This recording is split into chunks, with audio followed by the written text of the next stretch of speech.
നാം ദൈവത്തിന്റെ വചനത്തെ പൂർണ്ണമായി അനുസരിക്കുന്നവരാണോ? നാം ശരിയായി ദൈവവുമാകെ അനുഭവിക്കുന്നവരും മാനസാന്തരപ്പെടുന്നവരുമാണോ?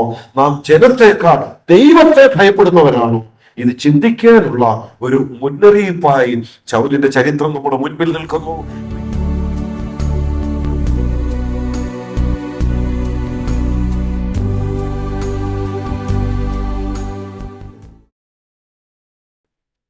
ദൈവനാമത്തിന് പിന്നെയും ഓർപ്പിക്കുന്നു.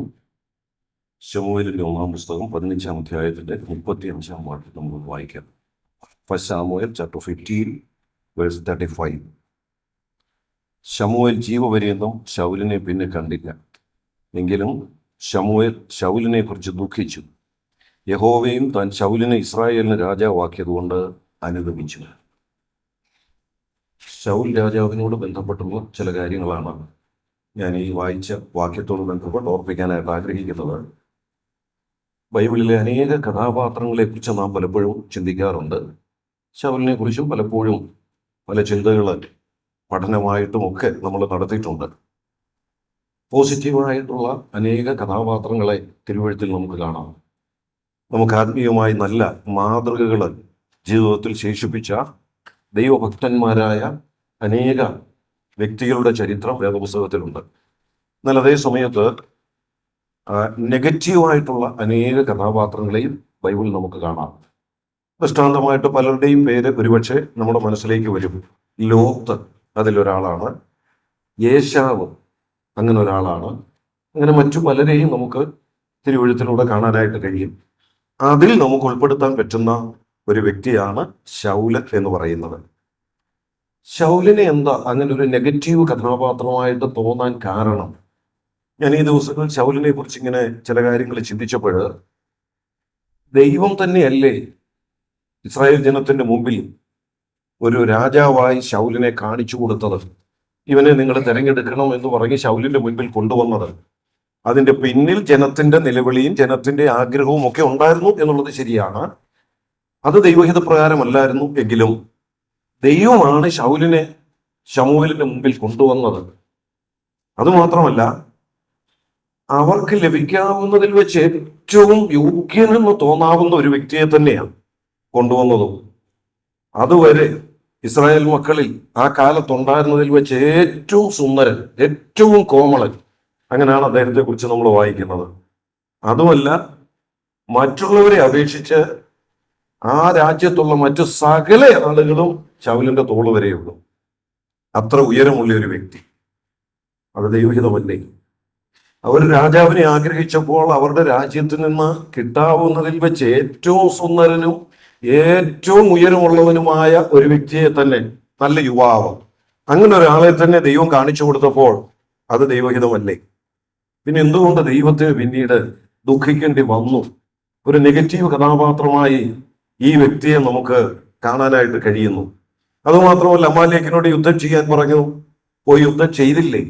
അമാലേക്കിനെ പരാജയപ്പെടുത്തിയില്ലേ? ശരിയാണ്, അതും ഒരളവോളം ശരിയാണ്. ഇങ്ങനെയുള്ള അനേക കാര്യങ്ങൾ പോസിറ്റീവായിട്ട് ചിന്തിക്കാവുന്നത് ശൗലിന്റെ ജീവിതത്തിൽ നമുക്ക് കാണാം, ശൗലിനോടുള്ള ബന്ധത്തിൽ കാണാം. എന്നാൽ നമ്മൾ ഇവിടെ വായിച്ചവസാനിപ്പിച്ചത്, ഞാൻ ഈ ഒരു വാക്യമേ വായിച്ചുള്ളൂ. ഈ 15-ാം അധ്യായത്തെ അടിസ്ഥാനമാക്കിയാണ് എന്തുകൊണ്ട് ശൗൽ ഒരു നെഗറ്റീവ് കഥാപാത്രമായിരിക്കുന്നു എന്ന് 4 ചിന്തകൾ വേഗത്തിലൊന്ന് ഓർപ്പിക്കാനായിട്ട് ആഗ്രഹിക്കുന്നത്.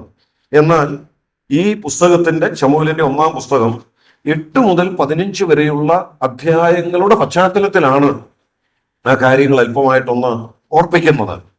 8-ാം അധ്യായം മുതലാണ് ഇസ്രായേൽ മക്കൾ രാജാവിന് വേണ്ടി ചോദിക്കുന്നതും അതിന് ദൈവം മറുപടിയായിട്ട് അവരുടെ നിർബന്ധ നിമിത്തം അനുവദിച്ചു കൊടുക്കുന്നതും ഒക്കെ നമ്മൾ വായിക്കുന്നത്.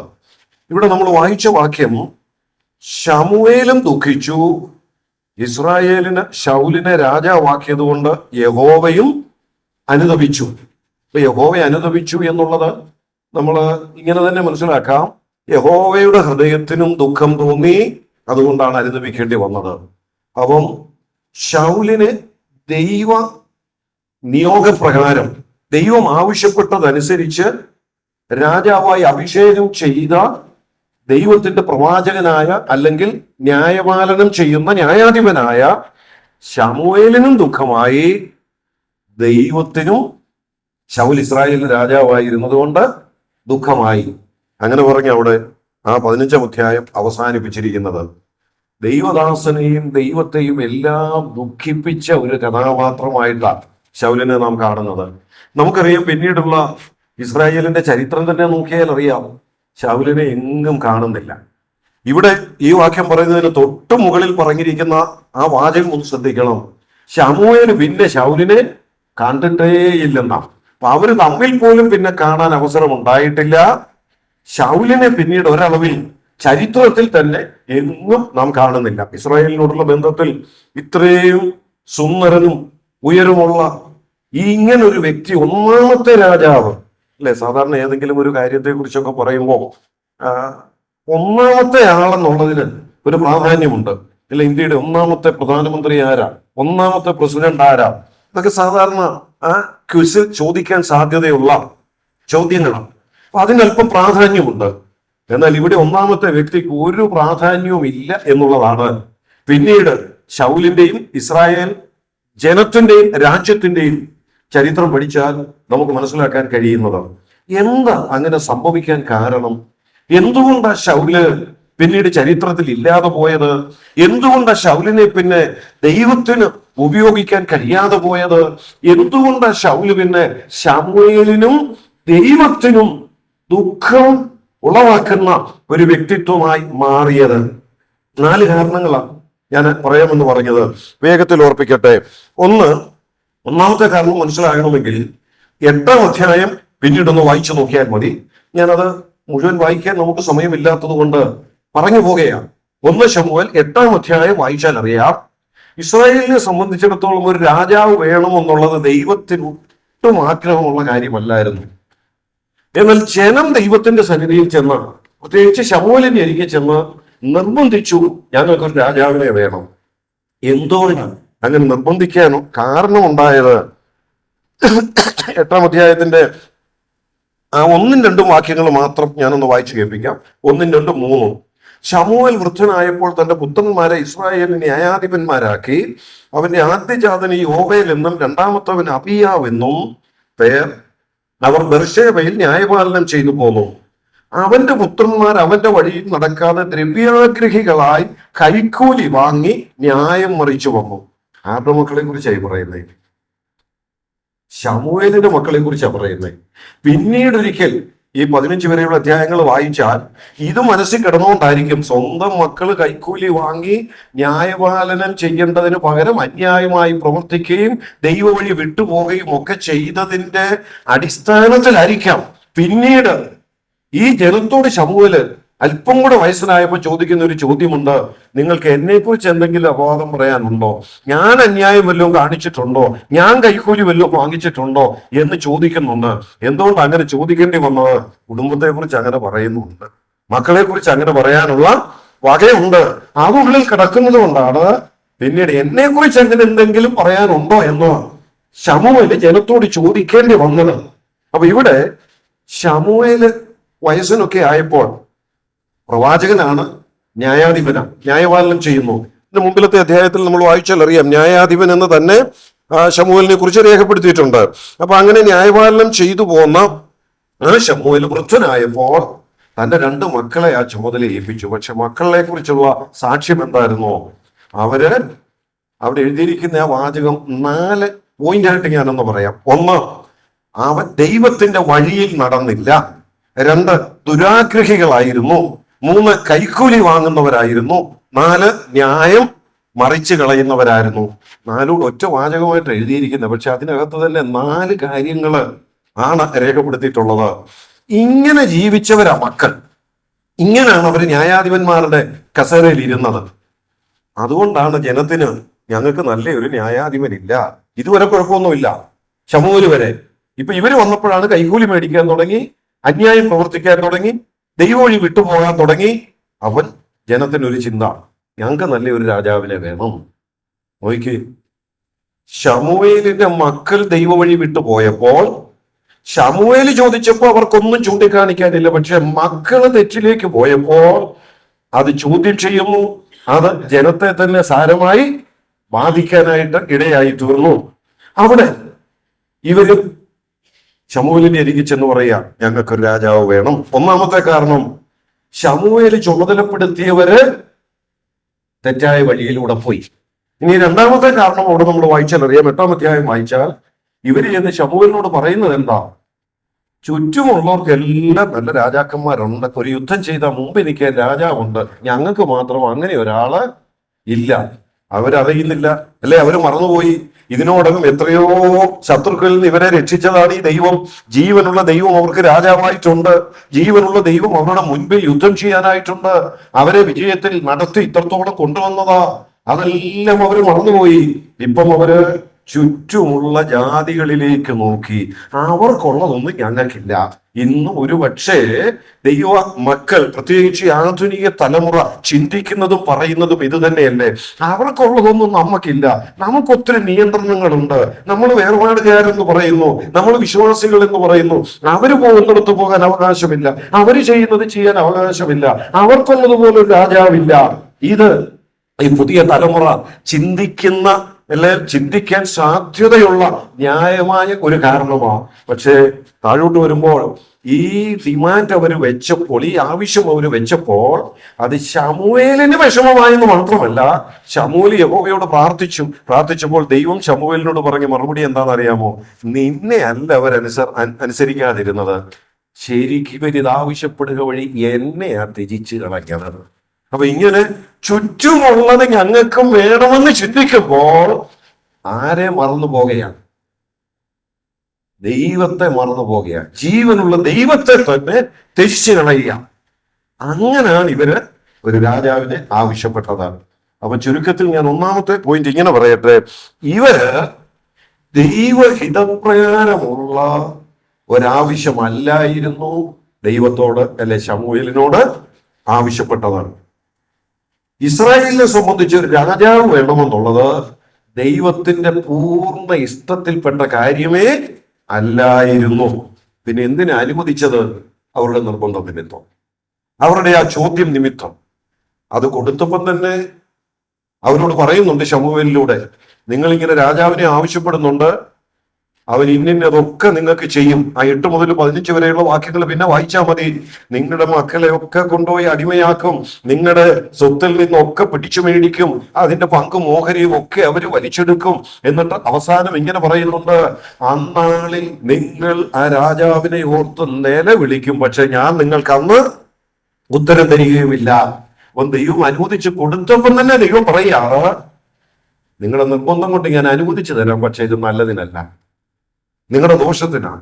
നിങ്ങൾ നിലവിളിക്കുകയും ചെയ്യും, ആ നിലവിളി ഒന്നും ഞാൻ കേൾക്കുകയില്ല എന്ന് പറഞ്ഞാൽ അതിന്റെ അർത്ഥം എന്താ? അന്ന് നിങ്ങൾ സഹിച്ചോണം എന്നാ ദൈവം അവരോട് പറയുന്നത്. എന്താ കാരണമെന്നറിയാമോ? ദൈവഹിതം വ്യക്തമായി വെളിപ്പെടുത്തി കൊടുത്തിട്ടും ദൈവഹിതത്തിനു വിരുദ്ധമായി അവര് ഒരു രാജാവിനെ ചോദിച്ചു എന്നുള്ളതാണ്. ഞാൻ ഇങ്ങനെ പറയട്ടെ, എന്റെയും നിങ്ങളുടെയും ജീവിതത്തോടുള്ള ബന്ധത്തിലും ദൈവത്തിന്റെ വ്യക്തമായ ചില ഹിതങ്ങൾ പൊതുവായിട്ടുള്ളത് വെളിപ്പെടുത്തിയിട്ടുണ്ടെന്ന് മാത്രമല്ല, നാം ഓരോരുത്തരോടുള്ള ബന്ധത്തിലും ദൈവത്തിന് പ്രത്യേകമായ പദ്ധതികളുണ്ട്, ദൈവത്തിന്റെ ഹിതമുണ്ട്. കഴിഞ്ഞ ഒരു ദിവസവും ഒരു സന്ദേശത്തിൽ അല്പമായിട്ട് ഞാനൊന്ന് സൂചിപ്പിച്ചതാ. അതുകൊണ്ട് അധികം വിശദീകരിക്കാതെ ഇങ്ങനെ പറയട്ടെ, എന്റെയും നിങ്ങളുടെയും ഒക്കെ ജീവിതത്തോടുള്ള ബന്ധത്തിൽ ഒരു രാജാവ് വേണോ? ശൗല് രാജാവായിട്ടിരിക്കണോ? അതോ ശൗലിനെ കണ്ടെത്തിയത് തന്നെ എപ്പോഴാണ്? ഒരു കാണാതെ പോയ കഴുതിയെ അന്വേഷിച്ച് പോയ വഴി, ആ കഴുതിയെ അന്വേഷിച്ച് ചെന്ന് കിട്ടാതെ വന്നപ്പോൾ ഇങ്ങനെ ഇവിടെ ഒരു ദർശകനുണ്ട്, ഒരു പ്രവാചകനുണ്ടെന്ന് ചെന്ന് ചോദിച്ചേക്കാവെന്ന് പറഞ്ഞ് ആ പ്രവാചകന്റെ അരികിലോട്ട് ചെല്ലുന്നു, ശമൂവേലിന്റെ അരികിൽ. അതേ സമയത്ത് ദൈവം ശമൂവേലിനും ഒരു നിർദ്ദേശം കൊടുത്തിരുന്നു. എന്തേ? ഇങ്ങനെ കാണാതെ പോയ കഴുതിയെ അന്വേഷിച്ച ഒരാൾ വരും, ആ ആളിനെ വേണം രാജാവായി തിരഞ്ഞെടുക്കാൻ. അപ്പം ദൈവം അനുവദിച്ചു കൊടുത്തു. പക്ഷേ നിർബന്ധം നിമിത്തം തന്നെയല്ല, അവിടെ വേറൊരു വലിയ പെശക് നമുക്ക് കാണാൻ കഴിയുന്നത്. ഇതിനു മുമ്പ് നമ്മൾ വായിച്ചു നോക്കിയാൽ അറിയാം, ഏത് ഗോത്രത്തിനാണ് ദൈവം രാജത്വം അനുവദിച്ചത്? ഏത് ഗോത്രത്തിനാണ്? യഹൂദ ഗോത്രത്തിനാണ്. പക്ഷെ ഇസ്രായേലിൽ യഹൂദ ഗോത്രത്തിനാണ് രാജത്വം അനുവദിച്ചതെങ്കിലും ഇസ്രായേലിലെ ആദ്യത്തെ രാജാവിനെ ദൈവം കാണിച്ചു കൊടുത്തപ്പോ ഏത് ഗോത്രത്തിൽ നിന്നാണ്? അവിടെ തന്നെ നമുക്കറിയാം അത് ദൈവത്തിന്റെ പദ്ധതിയിൽപ്പെട്ട കാര്യമല്ലെന്ന്. ബെന്യാമീൻ ഗോത്രക്കാരൻ രാജാവായിട്ട് വരിക എന്നുള്ളത്, ബെന്യാമീൻ ഗോത്രത്തിലെ ശൗല് രാജാവായിട്ടിരിക്കുക എന്നുള്ളത് ദൈവത്തിന്റെ പദ്ധതിയിൽപ്പെട്ട കാര്യമേ അല്ല. പിന്നെ മറ്റുള്ളവരുടെ ഇഷ്ടത്തിനനുസരിച്ച്, മറ്റുള്ളവരുടെ നിർബന്ധത്തിനനുസരിച്ച് ആ രാജാവിന്റെ കസേരയിൽ ശൗല് കടന്നു വന്നതാ. അപ്പൊ അവിടെ തന്നെ നമുക്കൊരു കാര്യം മനസ്സിലാക്കാം, ഇത് ദൈവഹിതപ്രകാരമുള്ള ഒരു തെരഞ്ഞെടുപ്പ് ആയിരുന്നില്ല. എന്റെയും നിങ്ങളുടെയും ആത്മീയ ജീവിതത്തിലും ദൈവഹിതത്തിന്റെ വഴിയിൽ നിന്ന് വിട്ടുപോയാൽ അത് പിന്നീട് ദുഃഖത്തിന് കാരണമായി തീരും. അത് നമുക്ക് മാത്രമല്ല, ശമൂവേലിന് മാത്രമല്ല, ദൈവത്തിനും എന്ന് പറഞ്ഞാൽ നമുക്ക് മാത്രമല്ല, ദൈവജനത്തിനും മറ്റുള്ളവർക്കും ദൈവത്തിനു പോലും അത് അനുഭവിക്കേണ്ടി വരുന്ന ഒന്നായി മാറുന്നു എന്നാണ് അവിടെ നമുക്ക് ലഭിക്കുന്ന ഒരു മുന്നറിയിപ്പ്. എന്തുകൊണ്ട് ശൗൽ ഒരു നെഗറ്റീവ് കഥാപാത്രമായി നമ്മുടെ മുമ്പിൽ രേഖപ്പെടുത്തപ്പെട്ടിരിക്കുന്നു? ദൈവഹിതത്തിന് വിരുദ്ധമായി തിരഞ്ഞെടുക്കപ്പെട്ട രാജത്വമായിരുന്നു ശൗലിന്റെ രാജത്വം. ഇനി രണ്ടാമത് നമ്മളൊന്ന് നോക്കിയാൽ, ഈ 15 അധ്യായം തന്നെ നോക്കിയാൽ മതി. മുഴുവൻ എടുത്ത് വായിക്കാനായിട്ട് നമുക്ക് സമയം വേണം, അതുകൊണ്ട് ഞാൻ വായിക്കുന്നില്ല. നമുക്കറിയാവുന്നതാണല്ലോ, അമാലേക്കിനോട് യുദ്ധം ചെയ്യാൻ പറഞ്ഞു. യുദ്ധം ചെയ്യാനായിട്ട് പോയി, അവരെ തോൽപ്പിക്കണമെന്ന് പറഞ്ഞു. തോൽപ്പിച്ചു മടങ്ങിയും വന്നു. പക്ഷേ അനുസരിച്ചില്ലേ? ശൗല് തന്നെ ശമൂവേലിനോട് പറയുന്നുണ്ട്, ഞാൻ യഹോവയുടെ കൽപ്പന അനുസരിച്ചാണ് മടങ്ങി വരുന്നതെന്ന്. അനുസരിച്ചോ എന്ന് ചോദിച്ചാൽ അനുസരിക്കുകയും ചെയ്തു. എന്നാൽ നമുക്കറിയാം, ആ പറഞ്ഞ കൂട്ടത്തിൽ ഒരു കാര്യം കൂടെ പറഞ്ഞായിരുന്നു, പോയി തോപ്പിച്ചോണം, അമാലേക്കിനെ മുഴുവൻ നശിപ്പിച്ചിട്ടേ വരാവൂ, ഒന്നും ഒരുത്തരെയും അവിടെ ശേഷിപ്പിക്കരുതെന്ന്. അത് അനുസരിച്ചില്ല. അവിടെ ചിലതിനെയൊക്കെ ശേഷിപ്പിച്ചു. ഇതൊക്കെ നമ്മൾ പലപ്പോഴും ചിന്തിച്ചിട്ടുള്ളതാണ്. അത് പറയുമ്പോൾ ആ ചരിത്രം പറയുമ്പോൾ 15 അധ്യായത്തിൽ പറയുന്ന ചില വാക്കുകൾ ഞാനൊന്ന് വായിച്ചു കേൾപ്പിക്കാം.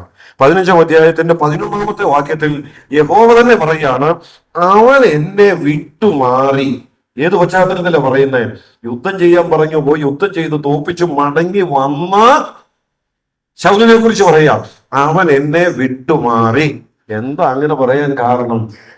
വലിയ തെറ്റുമല്ലോ ചെയ്തോ? അവിടുന്ന് ജനതയൊക്കെ പിടിച്ചോണ്ട് വന്നേ ഉള്ളൂ, അവിടുന്ന് കൊള്ളാമെന്ന് തോന്നി നല്ലതൊക്കെ കൊണ്ടുവന്നേ ഉള്ളൂ. പക്ഷേ ദൈവം പറയാം, അവൻ എന്നെ വിട്ടുമാറി. 11, 13 വാക്യങ്ങൾ, അവൻ എന്റെ കൽപ്പന നിവർത്തിച്ചില്ല. 19, 20 വാക്യങ്ങൾ ശമൂവേൽ പറയുക, അവൻ യഹോവയുടെ കൽപ്പന അനുസരിച്ചില്ല. 19 വാക്യം, അവൻ യഹോവയ്ക്ക് അനിഷ്ടമായത് ചെയ്തു. 23, 26 വാക്യം, വചനത്തെ തള്ളിക്കളഞ്ഞു. എത്ര പ്രാവശ്യമാണ് പറഞ്ഞിരിക്കുന്നത്? ഏതാണ്ട് 6-7 പ്രാവശ്യം. അവൻ എന്നെ വിട്ടുപോയി, എന്നെ അനുസരിച്ചില്ല, വചനം അനുസരിച്ചില്ല, എന്നെ തള്ളിക്കളഞ്ഞു, യഹോവയ്ക്ക് അനിഷ്ടമായത് പ്രവർത്തിച്ചു. ഈ ഒരു ഒറ്റ സംഭവത്തെ കുറിച്ച് പറയുമ്പോൾ ഏതാണ്ട് 6-7 പ്രാവശ്യമാണ് അവൻ ചെയ്ത തെറ്റ് ആവർത്തിച്ച് പറയുന്നത്. അപ്പൊ അതെത്ര ഗൗരവത്തോടെയാണ് ദൈവം കണ്ടത്. വചനം എന്തിനാ ദൈവം നമുക്ക് തന്നിരിക്കുന്നത്? വചനം ദൈവം നമുക്ക് തന്നിരിക്കുന്നത് ഇത് അനുസരിക്കാനാണ്. ഇപ്പൊ നമ്മളോട് ചോദിച്ചാൽ നിങ്ങൾ എങ്ങനെയാ ജീവിക്കുന്നത്? എന്ത് വചനപ്രകാരമാണ് ജീവിക്കുന്നത്? വചനം അനുസരിച്ചാണ് ജീവിക്കുന്നത്. ശരിയാ, നമ്മുടെ ക്രിസ്തീയ ജീവിതത്തിന്റെ, ആത്മീയ ജീവിതത്തിന്റെ നല്ലൊരു പങ്ക് കാര്യങ്ങളിലും നമുക്ക് ആധാരം എന്ത് തന്നെയാണ്? വചനം തന്നെയാണ്. വചനത്തിന്റെ പ്രമാണങ്ങൾക്കനുസരിച്ചാണ് നമ്മൾ ജീവിക്കുന്നത്, അല്ലെ? നമ്മുടെ ആരാധനയാകട്ടെ, നമ്മുടെ പ്രവർത്തനങ്ങളോട് ബന്ധപ്പെട്ടാകട്ടെ, കുടുംബത്തോട് ബന്ധപ്പെട്ടാകട്ടെ, വചനത്തിന് വലിയ പ്രാധാന്യം നമ്മൾ കൊടുക്കുന്നുണ്ട്. വചനത്തിന്റെ കൽപ്പനകൾക്കനുസരിച്ച് തന്നെയാ നമ്മൾ പല കാര്യങ്ങളും ചെയ്യുന്നത്. വചനം വിശദമായിട്ട് പഠിക്കുന്നു, അത് അതുപോലെ പ്രമാണിക്കാൻ ശ്രമിക്കുന്നു, ഒക്കെ ശരിയാ. പക്ഷേ ശൗല് വചനം അനുസരിച്ചത് ദൈവം നോക്കിയത് എങ്ങനെയാണോ അതേ കാഴ്ചപ്പാടിലാണ് ദൈവം ഇന്നും നോക്കുന്നത്. അങ്ങനെയെങ്കിൽ നാം വചനം അനുസരിക്കുന്നവരാണോ? അത് നമ്മളൊന്ന് ചിന്തിക്കേണ്ടിയിരിക്കുന്നു. വചനം അനുസരിക്കുന്നെന്ന് പറയുമ്പോഴും അതിനകത്ത് ചിലതൊക്കെ നമ്മുടെ ഇഷ്ടത്തിനും ചെയ്യുന്നവരാണ്. വചനം അനുസരിക്കണമെന്ന് പറയുമ്പോഴും അതിനോട് നമ്മുടെ ചില താല്പര്യങ്ങൾ കൂട്ടിച്ചേർക്കുന്നവരാണ്. വചനം അനുസരിക്കണമെന്ന് പറയുമ്പോഴും അത് മുഴുവനായിട്ട് നമുക്ക് അനുസരിക്കാൻ കഴിയാതെ പോകുന്നു. ഇതാണ് ശൗലിന് പറ്റിയ പരാജയം. ശൗലിനോട്, അമാലേക്കിനോട് യുദ്ധം ചെയ്യണമെന്ന് പറഞ്ഞ് യുദ്ധം ചെയ്തു, അവരെ തോൽപ്പിക്കണമെന്ന് പറഞ്ഞ് തോൽപ്പിച്ചു. ഇതെല്ലാം ശരിയാ, വചനം അനുസരിച്ചു, ദൈവം പറഞ്ഞതുപോലെ പ്രവർത്തിച്ചു, ശമൂവേലിലൂടെ അറിയിച്ചതുപോലെ ചെയ്തു. പക്ഷേ മുഴുവൻ അനുസരിച്ചില്ല. നമ്മുടെ ഭാഷ പറഞ്ഞാൽ ഇങ്ങനെ പറയാം, 99% അനുസരിച്ചു, 1% അനുസരിച്ചില്ല. ഇവിടെ ഈ കേസ് നമ്മളെടുത്ത 1% നല്ല കേട്ടോ. എന്നാലും ഞാൻ പൊതുവെ അങ്ങനെ പറഞ്ഞതേ ഉള്ളൂ. 99% അനുസരിച്ചു, പിന്നെ ഏത് 1%? അതിന് ന്യായങ്ങളുണ്ട് പറയാൻ. ആ ന്യായങ്ങളൊക്കെ നമ്മൾ പലപ്പോഴും ഇവിടുന്ന് തന്നെ ചിന്തിച്ചിട്ടുള്ളതാണ്. അതുകൊണ്ട് ഞാൻ ആവർത്തിക്കുന്നില്ല. ആ ന്യായങ്ങളൊക്കെ പറഞ്ഞെങ്കിലും ആ 1% ദൈവം എത്ര ഗൗരവമായിട്ടാണ് കണ്ടത്. അതുകൊണ്ടാണ് 6-7 പ്രാവശ്യം പറഞ്ഞു, എന്നെ അനുസരിച്ചില്ല, എനിക്കിഷ്ടമില്ലാത്തത് ചെയ്തു, എന്നെ വിട്ടുപോയി, എന്നെ തള്ളിക്കളഞ്ഞു. ഇങ്ങനെ ആവർത്തിച്ച് ദൈവം പറയേണ്ടി വന്നു. എന്തുകൊണ്ട്? വചനം നമുക്ക് ദൈവം തന്നിരിക്കുന്നത് അത് മുഴുവനായി അനുസരിക്കാനാണ്. എന്തിനാ ഈ കൽപ്പനകൾ ദൈവം തന്നിരിക്കുന്നത്? സങ്കീർത്തനങ്ങൾ നമ്മൾ ഇങ്ങനെ വായിക്കുന്നുണ്ട്, യഹോവയുടെ പ്രമാണം ദൈവം നമുക്ക് തന്നിരിക്കുന്നത് എന്തിനു വേണ്ടിയാ? അത് കൃത്യമായി ആചരിക്കുന്നതിന് വേണ്ടിയാ. കൃത്യമായി. അങ്ങനെ തന്നെയാ. ഏതാ ഭാവിച്ച വാക്യം? 119 സങ്കീർത്തനത്തിന്റെ 4 വാക്യത്തിൽ നമ്മൾ അങ്ങനെ തന്നെ വായിക്കുന്നുണ്ട്. എന്തിനാ ദൈവം തന്നെ വചനം നമുക്ക് തന്നിരിക്കുന്നത്? എന്തിനാ ഈ പ്രമാണം ദൈവം നമുക്ക് തന്നിരിക്കുന്നത്? ഇത് ആചരിക്കാനുമല്ല, ഇത് പ്രമാണിക്കാനുമല്ല. അവിടെ വളരെ വ്യക്തമായിട്ട് എഴുതിയിരിക്കുന്നു, ഇത് കൃത്യമായി ആചരിക്കുന്നതിന് വേണ്ടി. അത് നമ്മുടെ വ്യക്തി ജീവിതമാകട്ടെ, കുടുംബത്തോട് ബന്ധപ്പെട്ടാകട്ടെ, പുറത്തുള്ള ഇടപാടുകളാകട്ടെ, നമ്മുടെ പ്രവർത്തനങ്ങളോട് ബന്ധപ്പെട്ടാകട്ടെ, സഭയോട് ബന്ധപ്പെട്ടാകട്ടെ, ഏത് മേഖലകളിലും ദൈവം തന്റെ പ്രമാണം നമുക്ക് തന്നിരിക്കുന്നത് അത് കൃത്യമായി ആചരിക്കാനാണ്. ഇസ്രായേൽ മക്കളെ കുറിച്ച് ചുറ്റുമുള്ള ജാതികൾ പറഞ്ഞ ഒരു വിശേഷണമുണ്ട്, ഇവര് ശ്രേഷ്ഠ ജാതിയാണ്. ആവർത്തന പുസ്തകത്തിൽ നാം വായിക്കുന്നുണ്ട്. എന്തുകൊണ്ട് അങ്ങനെ പറയുന്നറിയാമോ? 2 കാരണങ്ങളുണ്ട്. അതിലൊന്ന്, ഇവർക്ക് ഇതുപോലെ അനുസരിക്കാൻ കൊള്ളാവുന്ന ഒരു പ്രമാണം വേറെ ആർക്കുമില്ല. ഇതുപോലെ അനുസരിക്കാൻ കൊള്ളാവുന്ന ഒരു പ്രമാണം വേറെ ആർക്കുമില്ല. അതുകൊണ്ട് അവരെ കുറിച്ച് പറയുന്നത് ശരിയല്ലേ, ഇതുപോലെ പ്രമാണിക്കാൻ കൊള്ളാവുന്ന, ഇതുപോലെ പാലിക്കാൻ കൊള്ളാവുന്ന ഒരു പ്രമാണം വേറെ ആർക്കാ ഉള്ളത്? ഏത് മതത്തിന്, മതഗ്രന്ഥങ്ങൾക്ക്? ഇത് യഹോവയുടെ വചനമാണ്, ദൈവത്തിന്റെ അരുളപ്പാടാണ്. ഇത് പൂർണ്ണമായി അനുസരിക്കാനായിട്ടുള്ളതാ. അവിടെ ഒരു കാര്യം കൂടെ ഞാൻ ആ 2ാമത്തെ ആശയത്തിൽ ഒന്ന് പറയട്ടെ. 2 ശമൂവേലിന്റെ 2-ാം പുസ്തകം 1-ാം അധ്യായം വായിച്ചാൽ മതി.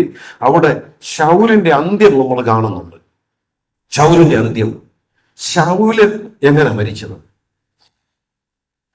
ഒരു കുന്തത്തെ ചാരി നിന്നു, അല്ലെങ്കിൽ ഒരു ആത്മഹത്യ എന്ന് വേണമെങ്കിലൊക്കെ നമുക്ക് പറയാം. പക്ഷേ ഞാൻ അവിടെ ഇങ്ങനെ പറയട്ടെ, അങ്ങനെ ആത്മഹത്യ ചെയ്യാൻ പോലും ദൈവം അനുവദിച്ചില്ല.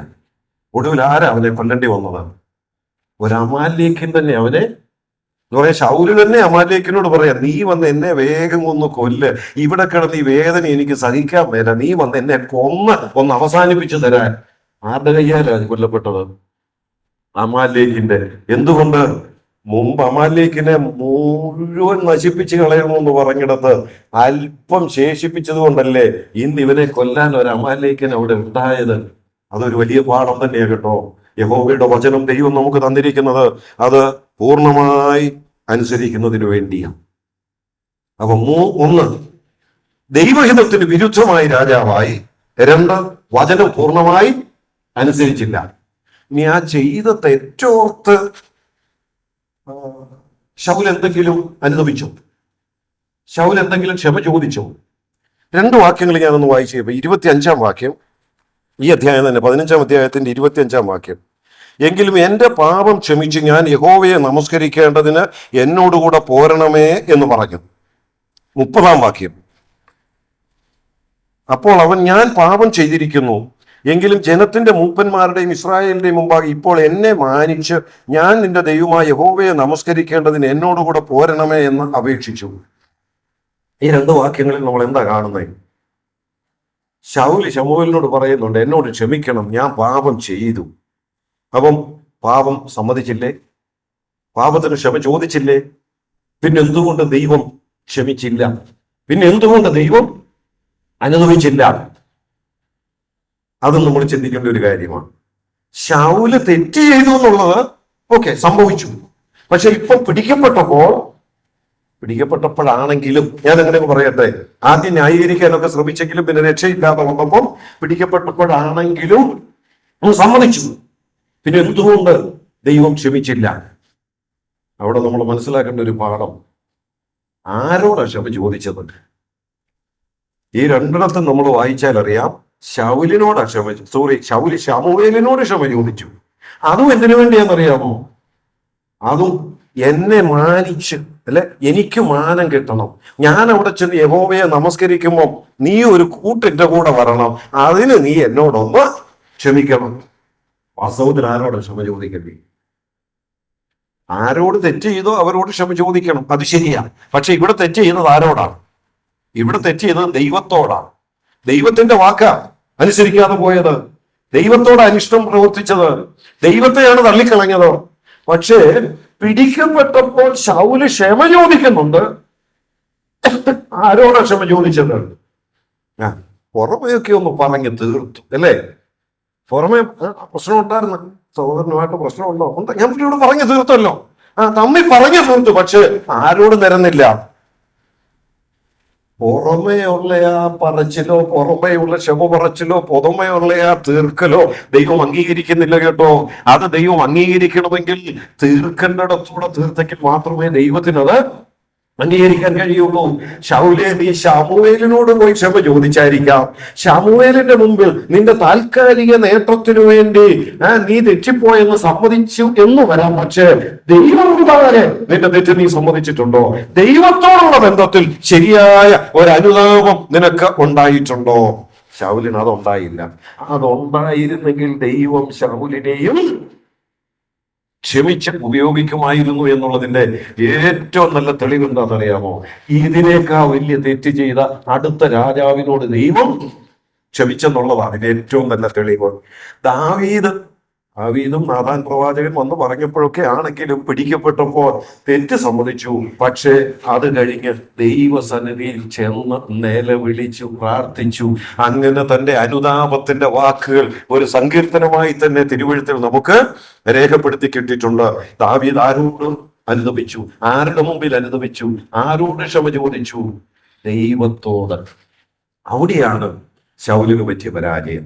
ശൗലിനെ ഒരു നെഗറ്റീവ് കഥാപാത്രമായി ചിന്തിക്കാൻ കാരണം, അങ്ങനെ തിരുവെഴുത്ത് വെളിപ്പെടുത്താൻ കാരണം, ശൗൽ തെറ്റൊക്കെ സമ്മതിച്ചു. പക്ഷെ ആദ്യം സമ്മതിച്ചില്ലെങ്കിലും, ആദ്യം ന്യായങ്ങൾ പറഞ്ഞെങ്കിലും പിന്നീട് തെറ്റ് സമ്മതിച്ചു. ഞാൻ പറയട്ടെ പ്രിയപ്പെട്ടവരെ, എന്റെയും നിങ്ങളുടെയും ഒക്കെ ജീവിതത്തിലും തെറ്റുകൾ സംഭവിക്കാം. പക്ഷേ ആ തെറ്റുകൾ വാസ്തവമായി നാം പരിഹരിക്കേണ്ടത് ദൈവസന്നിധിയിലെ ദൈവത്തിന്റെ മുൻപിലാണ്. ഒരുപക്ഷെ മാനുഷികമായി ചിലരോടൊക്കെ നമുക്ക് പറയാൻ ആവശ്യമുണ്ടായിരിക്കാം, മാനുഷികമായി അത് പറഞ്ഞ് ക്ഷമ ചോദിക്കേണ്ട കടപ്പാടുകൾ ഉണ്ടായിരിക്കാം, അത് ആവശ്യമാണ്. എന്നാൽ അതിനേക്കാൾ നാം നിരപ്പ് പ്രാപിക്കേണ്ടതും അനുദപിക്കേണ്ടതും ഹൃദയത്തിൽ നിന്നുള്ള അനുതാപമാണെങ്കിൽ അതാരുടെ മുമ്പിലാണ്? ഒരുപക്ഷെ മനുഷ്യരുടെ മുൻപിൽ നാം കാണിക്കുന്ന അനുതാപവും ഏറ്റുപറച്ചിലുമൊക്കെ താൽക്കാലികമായ ചില നേട്ടങ്ങൾക്ക് വേണ്ടിയാകാം, അപ്പോഴത്തെ ചില നിലനിൽപ്പുകൾക്ക് വേണ്ടിയാകാം. അതിന്റെ നല്ലൊരു ദൃഷ്ടാന്തം തന്നെയാണ് ശൗലിന്റെ ഈ അനുതാപം. യേശാവിനെ കുറിച്ച് നമ്മൾ വായിക്കുന്നത് എന്താണ്? യേശാവ് അനുദപിച്ചില്ലേ? കരഞ്ഞ് നിലവിളിച്ചില്ലേ? നഷ്ടപ്പെട്ട അനുഗ്രഹം തിരിച്ചു കിട്ടാൻ വേണ്ടി അവിടെ നിലവിളിച്ചു, അനുദപിച്ചു, ഒക്കെ ശരിയാണ്. പക്ഷെ നമ്മൾ അവിടെ വായിക്കുന്നത് എന്താണെന്ന് പറയാം? എബ്രായ ലേഖനത്തിൽ മാനസാന്തരത്തിന് ഇട കണ്ടില്ലെന്നാണ്, അല്ലേ? എന്ന് പറയാം, മാനസാന്തരം കൊണ്ടൊരു പ്രയോജനമുണ്ടായില്ല. അത് ശരിയായ മാനസാന്തരമല്ലായിരുന്നു. കേവലം നാവുകൊണ്ടുള്ള ഒരു അനുതാപം, കേവലം നാവുകൊണ്ടുള്ള ഒരു ഏറ്റുപറച്ചിൽ, കേവലം വാക്കുകൾ കൊണ്ടുള്ള ഒരു ക്ഷമ ചോദിക്കൽ മാത്രമായിരുന്നു യേശാവിൽ സംഭവിച്ചത്. ശരിയായ മാനസാന്തരത്തിന് ഇടവന്നില്ല. എന്റെയും നിങ്ങളുടെയും ജീവിതത്തിലും കുറവുകൾ സംഭവിക്കുമ്പോൾ ദൈവസന്നിധിയിൽ ഹൃദയം പകർന്ന് അനുതാപത്തോടെ അവ പരിഹരിക്കുമ്പോഴാണ് ദൈവത്തിന് നമ്മോട് ക്ഷമിക്കുവാൻ, നമ്മെ ഉപയോഗിക്കുവാനായിട്ട് കഴിയുന്നത്. നാലാമത്തെ ഒരു കാരണം കൂടെ പറഞ്ഞ് ഞാൻ അവസാനിപ്പിക്കാം. 24 വാക്യം. ശൗൽ ശമൂവേലിനോട്, ഞാൻ ജനത്തെ ഭയപ്പെട്ട് അവരുടെ വാക്കനുസരിച്ചതിനാൽ യഹോവയുടെ കൽപ്പനയും നിന്റെ വാക്ക് ലംഘിച്ച് പാപം ചെയ്തിരിക്കുന്നു. ശമൂവേലിനോട് പറഞ്ഞതെങ്കിലും ഒരു കാര്യം ശൗലോട് സമ്മതിച്ചു. എന്തുകൊണ്ടാണ് ഞാൻ ദൈവത്തോട് അനുസരണക്കേട് കാണിച്ചത്? ഞാൻ ജനത്തെ ഭയപ്പെട്ടതുകൊണ്ട് യഹോവയുടെ കൽപ്പന ലംഘിച്ചു. അപ്പൊ അവിടെ ഒരു കാര്യം പരോക്ഷമായിട്ട് ശൗല് സമ്മതിക്കുക, യഹോവയുടെ വാക്ക് ഞാൻ ലംഘിച്ചു. എന്തുകൊണ്ട്? യഹോവയെ എനിക്ക് അത്രയും പേടി, അത്രയും ഭയമില്ല. അതിനേക്കാൾ പേടി എനിക്ക് ആരെയാ? ജനത്തെ. അതുകൊണ്ട് അവര് പറഞ്ഞത് ഞാൻ അനുസരിച്ചു. ദൈവത്തിന്റെ വാക്ക് ലംഘിച്ചാലും വലിയ കുഴപ്പമില്ലെന്ന് ഞാൻ ഓർത്തു. കാരണം അത്രയും പേടിയേ ഉള്ളൂ ദൈവത്തെ. അങ്ങനെയാണെങ്കിൽ ശൗൽ ഒരു നെഗറ്റീവ് കഥാപാത്രമായിരിക്കുന്നതിന്റെ നാലാമത്തെ കാരണം, ദൈവത്തെക്കാൾ ആരെ പേടിച്ചു? ദൈവത്തെക്കാൾ മനുഷ്യരെ, ജനത്തെ പേടിച്ചെന്നുള്ളതാണ്. ഞാനിവിടെ അവസാനിപ്പിക്കട്ടെ. എന്തുകൊണ്ട് ശൗൽ ഒരു നെഗറ്റീവ് കഥാപാത്രമായിരിക്കുന്നു? അങ്ങനെ ഒരു നെഗറ്റീവ് കഥാപാത്രത്തിന്റെ ചരിത്രം എന്തിന് തിരുവഴുത്തിൽ ഇത്ര വിശദമായിട്ട് രേഖപ്പെടുത്തി തന്നിരിക്കുന്നു? കാരണമുണ്ട്. നമുക്ക് ചില മുന്നറിയിപ്പുകളിലൂടെ തരിക. നമ്മെ ഓർത്ത് ദൈവം അനുഭവിക്കാനോ ദുഃഖിക്കാനോ ഇടവരരുത്. നമ്മുടെ ജീവിതത്തിലെ തെരഞ്ഞെടുപ്പുകൾ ഓരോന്നും ദൈവഹിതപ്രകാരമുള്ളതാണോ? നാം ദൈവത്തിന്റെ വചനത്തെ പൂർണ്ണമായി അനുസരിക്കുന്നവരാണോ? നാം ശരിയായി ദൈവവുമാകെ അനുഭവിക്കുന്നവരും മാനസാന്തരപ്പെടുന്നവരുമാണോ? നാം ജനത്തെക്കാൾ ദൈവത്തെ ഭയപ്പെടുന്നവരാണോ? ഇത് ചിന്തിക്കാനുള്ള ഒരു മുന്നറിയിപ്പായി ശൗലിന്റെ ചരിത്രം നമ്മുടെ മുൻപിൽ നിൽക്കുന്നു. പിന്നീട് ചരിത്രത്തിൽ ശൗൽ എവിടെയും കാണുന്നില്ല എങ്കിലും ദൈവജനത്തിന്റെ പേജുകളിലൂടെ ഇന്നും ആ മുന്നറിയിപ്പുകൾ നമുക്ക് തന്നുകൊണ്ടിരിക്കുന്നു. ശൗലിന്റെ ജീവിതം നമുക്ക് ആ കുറവുകളൊക്കെ ഒന്ന് മനസ്സിലാക്കി നമ്മുടെ ജീവിതത്തിലെ പരിഹരിക്കേണ്ട മേഖലകൾ പരിഹരിച്ച് മുൻപോട്ട് പോകുവാൻ ദൈവത്തിന്റെ ആത്മാവ് നമ്മെ സഹായിക്കട്ടെ. ദൈവനാമം വാഴ്ത്തട്ടെ.